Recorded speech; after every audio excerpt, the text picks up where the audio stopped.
Hallo, hier kommt wieder ein spontan Video. So spontan, dass ich nicht weiß, wie ich es nennen werde. Das überlege ich mir gleich nachher, wenn ich es auf dem Computer auflade. Und zwar ist dieses jetzt auch etwas sehr Persönliches. Und ich erzähle mal, ja, so aus meinem Leben. Also in den letzten Jahren, ich würde mal sagen, in den letzten 3 Jahren etwa, ist mir aufgefallen, dass ich immer mehr wahrnehme. Ich werde immer sensibler.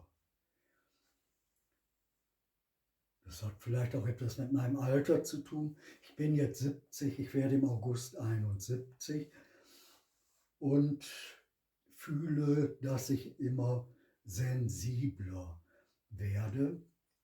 Und eben gerade kam mir so der Gedanke, es ist vielleicht so, dass ich dorthin komme, wo ich schon als Kleinkind war, als Säugling oder als 2- oder 3-Jähriger, wie ich da die Welt wahrgenommen habe, empfunden habe, wie sie auf mich eingewirkt hat. Sagen wir mal, diesen Level. Und das war jetzt gerade so, dass ich hier so in Gedanken aus dem Fenster rausgeschaut habe, hier aus meinem Küchenfenster. Und ich dachte, ja, du wirst immer feinfühliger. Das zeigt sich, wenn ich zum Beispiel rausgehe, ich gehe zu Fuß irgendwo hin, es kommt mir jemand anderes entgegen, oder ich gehe in ein Geschäft zum Einkaufen oder stehe auf einem Parkplatz, obwohl ich ja nicht mehr Auto fahre, sondern ich fahre Fahrrad. Mein Führerschein musste ich abgeben, wegen Herzinfarkt und epileptischen Anfall mal vor 2 Jahren. Und über viele, viele Umwege könnte ich ihn wieder beantragen, aber dann müsste ich noch so viel Neues wieder machen. Erste-Hilfe-Kursus und noch wieder neues Gutachten, augenärztliches Gutachten. Das kostet alles Geld, das kann ich mir nicht leisten, ich bin ja Rentner. Aber ich gehe also, fahre meinetwegen mit meinem Fahrrad auf einen Parkplatz oder ich gehe durch einen Supermarkt oder ich gehe draußen her, dann ist es so, dass ich schon von Weitem fühle, ich würde mal sagen, oftmals ist es die Seele desjenigen, der da kommt. Und das kann sogar schon so weit sein, dass jemand 50 Meter weit weg ist, geht aber in meine Richtung und ich merke schon, da kommt jemand, da gibt es einen bestimmten Level, ohne jetzt sagen zu können, wer der andere ist oder wie der andere ist, aber es gibt einen bestimmten Level der Wahrnehmung, eine bestimmte Sensibilität, dass ich die schon auf 50 oder auf 100 Meter Entfernung fühle ich das. So, das kommt. Wenn es im Supermarkt ist, ist es ja in der Regel ganz nah. Man geht aneinander vorbei oder steht in der Warteschlange oder steht an einem Regal und ein anderer ist auch da. Da fühlt sich das natürlich noch näher an, aber dann ist es auch meistens so, der andere reagiert mit einem Lächeln oder mit einem Nicken oder man geht zueinander vorbei, entgegenkommt und nickt so ein bisschen mit dem Kopf und man hat das Gefühl, er versteht das als Signal, ich habe dich wahrgenommen, ich habe dich verstanden, ich verstehe deine Art, dein Wesen und das zeigt dieses So, nicken einfach. So ein bisschen. Oder lächeln, kurz lächeln. Und diese Wahrnehmung, die wird immer feinfühliger. Und es ist nicht nur beschränkt auf Menschen, es ist auch so, habe ich eben gedacht, als ich hier gesessen habe am Küchentisch, habe aus dem Fenster geguckt und es fliegen hier immer Tauben oder andere Vögel her. Ist es auch so, dass ich schon von Weitem wahrnehme, meinetwegen 100 Meter weiter, da sind oft 20, 30 Tauben, die da fliegen und sitzen. Und ich grüße die, wenn ich durchs Fenster schaue und ich nehme sie wahr, dann grüße ich sie oft so mit der Hand, so hallo. Und ich grüße sie auch immer persönlich, dass ich sage, hi Birdies. Birdies als Verniedlichung.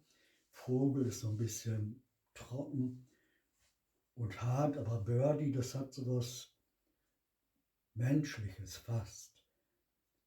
Ne? Das ist so in Gefühl eingebettet. Und ich kann es zu jedem Birdie sagen, aber ich spreche dann jeden direkt an und schaue ihn auch an. Und oft fühle ich, dass die Vögel das wahrnehmen. Sie verstehen mich, sie verstehen, was ich sage, sie verstehen mein Wesen und sie antworten mir durch die Art und Weise, wie sie fliegen, wohin sie fliegen und ob sie zu mir fliegen und fliegen auf meine Fensterbank, schauen hier durchs Fenster. Oder so weiß ich, ja, okay. Und ich sage ihnen alles klaro. Alles okay, sage ich ihnen immer, weil sie da sitzen. Ich streue ihnen Futter rein. Und wenn sie kommen und picken, dann gucken sie immer hastig herum. Sozusagen, sie haben großen Hunger, aber sie haben auch große Angst, da könnte eine Katze sein oder etwas. Und dann sitzen sie erst regungslos so da und schauen mit ihren Augen. Und Tauben haben ja eine interessante Art zu schauen, wenn man sich mal anschaut, wie die Augen ausgerichtet sind und wo die Strahlung hingeht. Und dann sitzen sie da so, immer wachsam, Kopf immer so, und dann ganz schnell dann wieder gucken. Sie haben gar keine Ruhe, um das genießen zu können oder so. Und darum sage ich dann immer, okay, Birdies, es ist okay, Täubchen. Es ist okay, alles klaro, alles okay, alles okay, alles okay. So und so spreche ich eigentlich auch mit allen Tieren, dass ich ihnen etwas sage oder sie grüße vor allen Dingen, dass ich sage, hi, hallo. Und das ist etwas, was man auch als Kind macht. Als kleines Kind ist es so, sind Tiere eigentlich menschlich. Für ein Kind ist eine kleine Katze, ein kleiner Hund, eine Eidechse, ein Frosch oder ein Fisch genauso wie ein Mensch. Das sieht halt anders aus, aber es gibt da keinen Unterschied in der Art, wie man jemanden lieb haben kann oder jemanden ablehnt. Es ist eigentlich genau die gleiche Stufe, es ist das gleiche Maß an Bedeutung, Ernsthaftigkeit, auch im Sinne von Bedeutung. So ein kleiner Vogel kann für ein kleines Kind genauso bedeutungsvoll sein eigentlich wie ein erwachsener Mensch. Man teilt das nicht ein, das ist wichtiger, das ist wertvoller, weniger wertvoll. So, das wollte ich eigentlich sagen, so spontan, dass das immer feinfühliger wird. Immer feinfühliger und so, dass ich auch zunehmend die Seele fühle bei vielen. Und schon von Weitem fühlen kann, dass da eine Seele kommt, die ich erkennen werde und die wird mich erkennen. Die Wahrnehmung, den Level, auf dem man ist, sich befindet. Und das ist ein ganz, ganz tolles Gefühl. Das wollte ich gerne sagen. Was wollte ich noch sagen? Jetzt muss ich mal kurz überlegen. Es macht mal Spaß, darüber ein Video zu machen, über so etwas, weil ich ja Rentner bin, beschäftige ich mich ja nicht den ganzen Tag mit solchen Sachen, Themen oder eben halt, dass ich irgendwo recherchiere oder ich mache ein Video oder so. Das ist meine Unterhaltung und interessant, hochinteressant, und man findet jeden Tag auch etwas Neues. Man hat wieder eine neue Erkenntnis, ein neues Erlebnis oder etwas. Man befindet sich in so einem Fluss des Lebens, würde ich mal sagen, ein Lebensfluss. Und das ist doch etwas, was mich dazu bringt, dass ich zunehmend, je älter ich werde, zu der Erkenntnis komme, ich bin nicht mein Körper. Ich bin hier in meinem Körper, aber ich bin nicht mein Körper. Das sagen mir all diese Wahrnehmungen, dass ich die Seelen wahrnehme und ich bin auf so einem Seelenlevel und auf so einem geistigen Level. Auch wenn ich zum Beispiel mit den Tauben spreche. Und dann wird es für mich immer klarer, jetzt gerade so die letzten Wochen, Monate, wir sind nicht unsere Körper, sondern wir sind Seele und Geist. Aber wir haben sozusagen in unserem Körper Platz genommen und der Körper dient uns als Instrument, mit dessen Hilfe wir bestimmte Erfahrungen und Erlebnisse haben können, machen können. Man könnte auch sagen, wir kommen aus der geistigen Welt und Mutter Erde leiht uns einen Körper unserer Seele für einen bestimmten Zeitraum.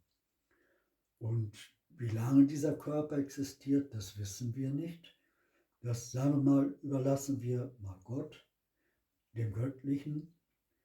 Wir haben keine Ahnung, aber wir können es genießen, solange wir möchten und es uns bewusst ist.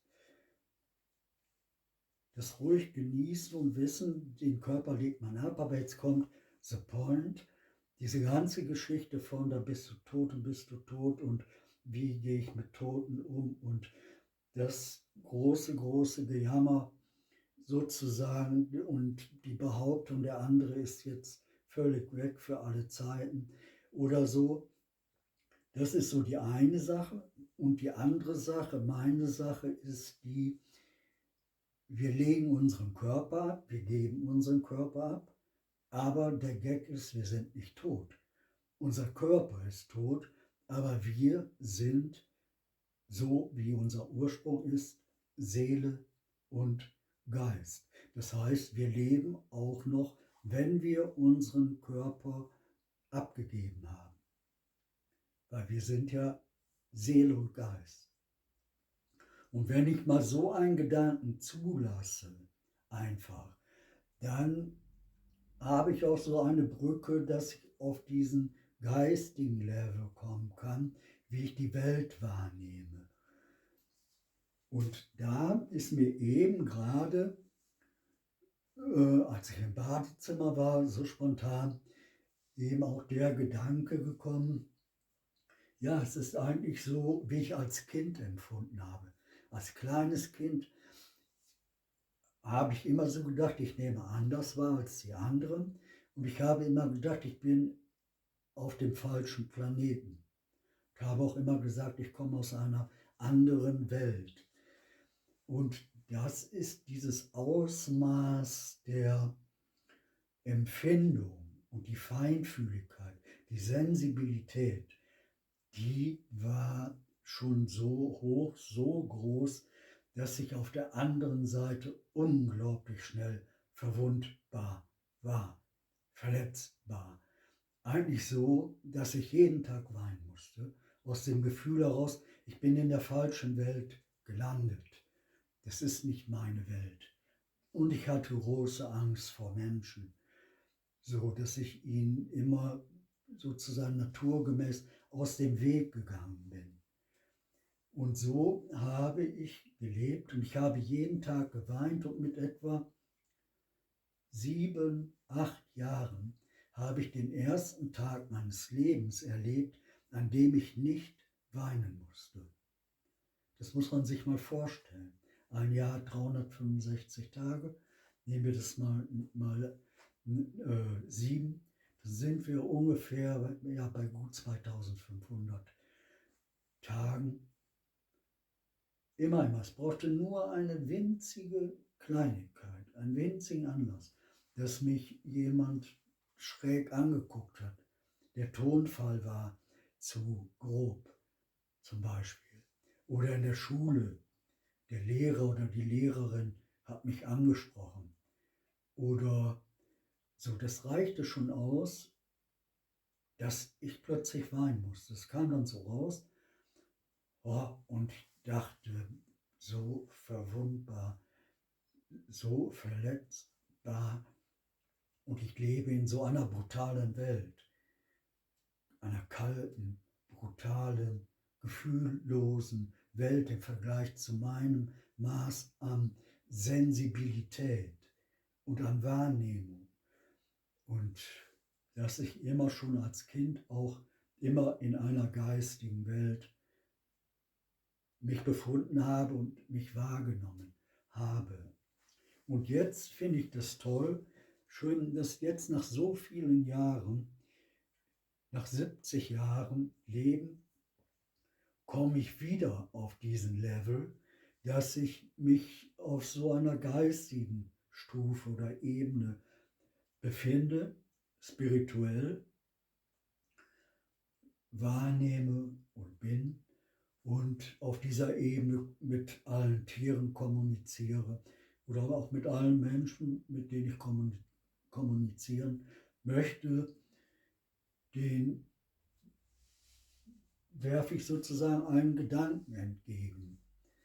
Oder es geht jemand an mir vorbei und ich habe einen bestimmten Gedanken, zum Beispiel kann es auch einfach ein Gruß sein, und ich denke diesen Gedanken und der andere lächelt zurück und dann weiß ich, der oder diejenige hat gefühlt, dass ich grüße, obwohl ich nichts gesagt habe. Und das sind alles tolle Empfindungen, tolle Erlebnisse. Das wollte ich gern sagen. Und zu diesem anderen Thema ist es so, dass mir das immer klarer wird und immer bewusster wird, dass wir nicht tot sind, wenn wir unseren Körper abgeben oder wenn er uns abgenommen wird, wie auch immer.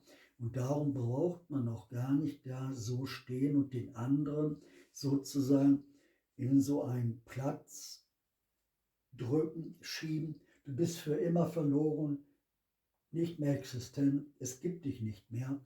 Diese Form von Trauer, die verhindert sozusagen, dass man den anderen als geistiges Wesen akzeptiert und respektiert und deuten kann.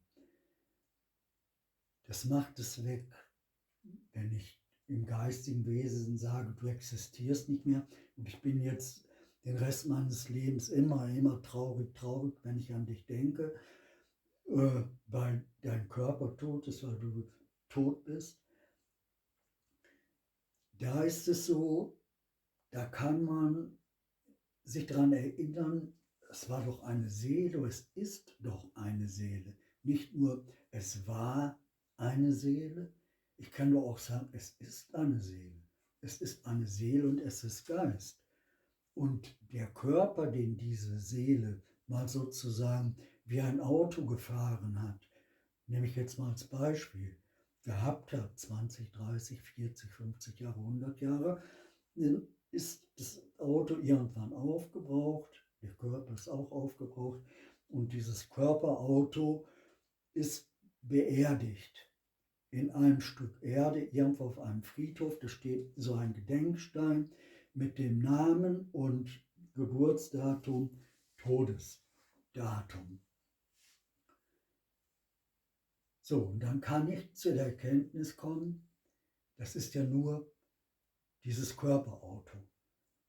Und toll, dass der oder diejenige Person dieses Körperauto fahren durfte, in Anführungsstrichen, nutzen durfte. Toll, dass es geliehen wurde von Mutter Erde, sozusagen ja hier auf unserem Planeten. Das ist auch etwas, was ich noch sagen wollte. Man merkt es jetzt, diese Momente, wo ich zutiefst ergriffen bin und wo ich immer den Tränen, dem Weinen nahe bin.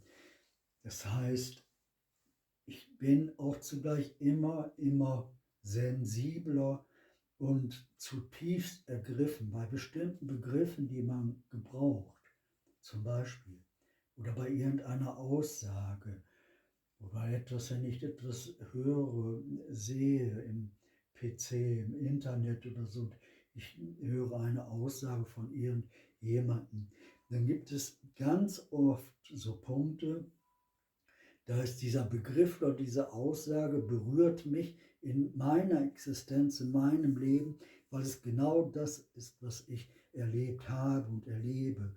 Und dann bin ich zutiefst ergriffen.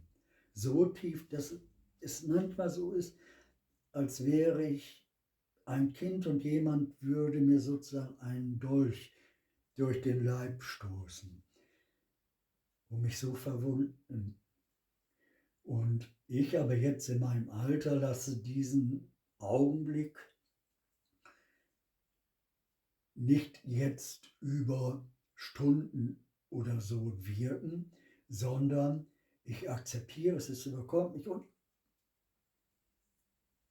so geht es, weil die Bedeutung dieses Wortes, dieses Begriffes verbindet mich total mit meinem Leben und mit Schmerz und verwundet sein, nicht verstanden sein, abgestoßen, weggestoßen sein, mit dem Gefühl, in der falschen Welt zu sein und all dieses. Das wollte ich unbedingt auch sagen. Ja. Ja. Ich könnte jetzt wahrscheinlich noch stundenlang etwas erzählen, das will ich aber jetzt nicht machen, weil meine Videos sowieso von kaum jemand geschaut werden und wenn es dann schon ziemlich lang ist, schauen noch weniger hin. Also lasse ich es jetzt lieber mal hier bei dieser Länge. Vielleicht mache ich irgendwann zu dem Thema noch ein zweites Video. Nicht nur vielleicht, das mache ich bestimmt, weil mein Kopf ist noch voll mit Sachen, die ich sagen könnte zu diesem Thema. Und das ist mal etwas ganz anderes als dieser Standardalltag, was wir immer machen. Jeden Tag und immer die gleichen Informationen und immer wie so ein Karussell, das sich dreht und in dem man sitzt. Und immer wieder, dann kommt Runde 345, dann kommt Runde 2700 und man schaut kurz und denkt sich, ach, ich schlafe gleich ein. So, und da ist dieses Mal das zuzulassen und das mach mal, versuch das mal. Versuch mal den Gedanken zuzulassen, dass du eine Seele bist. Du bist die Ich-Seele. Das, was du empfindest als Ich, wenn du sagst Ich oder du denkst intensiv Ich. Dieses Ich, das ist deine Seele und darauf bezieht sich dieser Ausdruck Ich, diese Personifizierung. Und in diesem Ich ist alles enthalten. Deine gesamte Existenzstruktur, vor allen Dingen auch dein charakterliches Wesen, ist in dieser Ich-Definition enthalten. Und mach dir das mal klar, ich bin Seele, ich bin eine Seele. Darum bin ich eigentlich ganz leicht und ich kann eigentlich fliegen und ich muss nicht, egal wie viel ich trage oder auch körperlich tragen muss oder wie der Zustand meines Körpers ist, kann ich ja losflattern, sozusagen. Ich kann mich ja so weit erheben, dass ich meine Seele wahrnehme und meine Seele steuere. Ja, okay. Das wollte ich jetzt mal sagen. Ich nehme diesmal als Anfang und jetzt mache ich ein Video daraus und überlege mir einen Titel. Was ganz witzig ist, dass ich gestern zufällig ist mir ein Video, ein Film von Arte unter die Finger geraten, Autismus, das Thema. Ein sehr interessantes Video, relativ kurz, auch 20 Minuten, aber wo ich dachte, ja, das könnte auch auf mich zutreffen. Bei mir ist es vielleicht in vielen umgekehrt, dass ich sehr, sehr leicht Kontakt finde zu jemandem, vielleicht zu leicht im Vergleich zur Norm. Und so einfach, dass ich auch auf 100 Meter Entfernung schon fühle, da kommt der oder die so. Ja. Und dass ich mit den Tieren kommuniziere. Das ist für mich auch völlig selbstverständlich. So selbstverständlich, wie es für ein kleines Kind ist, wie es für jedes Kind ist und auch sicherlich für dich, der oder die du mir jetzt zuhörst. Sicherlich, als du ein Kind warst, hast du mit den Tieren kommuniziert und hast ihnen einen Namen gegeben, wenn sie mit dir gelebt haben. Ja. So, und da gehören auch unsere Tiere hin. Sie gehören auch an unsere Seite. Weggefährten sind es. Freunde. Freunde. Ich könnte ja sagen, ich habe eine Taube als Freund oder als Freundin. So, grüßt mich, kommt jeden Tag angeflogen und ich freue mich und ich lächle und ich denke, wie wunderschön, dass es das gibt. Ja. Also, okay, das wollte ich jetzt sagen und jetzt gehe ich nach oben, wo mein Computer steht, in den relativ kalten Raum. Da muss ich mir eine warme Jacke anziehen. Und dann werde ich mal dieses Video machen, das ich dann auch heute noch auf YouTube poste. Wenn ich an dem Punkt bin, wo ich sage, okay, ja, so gefällt es mir, ist ganz okay. Also, ciao, wollte ich mal sagen. Okay.